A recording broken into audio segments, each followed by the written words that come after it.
அவன் நினைச்சதுதான் நடக்கும். எவன் நினைச்சதும் இங்க நடக்காது. அல்லாஹ் நாடியது மட்டும்தான் நடக்கும். அதுவல்லாமல் எதுவும் நடக்காது. இவ்வளவு தாக்குதல்கள் அவங்க நடத்தியும் அவர்களால் அங்கே இருக்கக்கூடியவர்களை அழிக்க முடியவில்லை, இல்லாமலாக்க முடியவில்லை, சொத்துக்களுக்கு சேதம் ஏற்படுத்தி கொண்டிருக்கிறார்கள். இந்த மாதிரியான நேரத்தில் லெபனானில் இருக்கக்கூடிய ஹிஸ்புல்லாக்கள் இன்றைக்கு கடுமையான தாக்குதல்களை நடத்த ஆரம்பித்திருக்கிறார்கள் என்கிற செய்திகளும் வெளியாகி இருக்கிறது.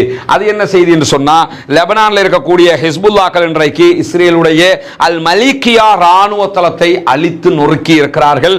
அதோடு அவங்களுடைய ராணுவ தளபதி ஒருவர் கொல்லப்பட்டிருக்கிற காரணத்தினால இன்றைக்கு அவர்கள் நடத்தக்கூடிய தாக்குதலுடைய காட்சிகளை நீங்க பார்க்கறீங்க.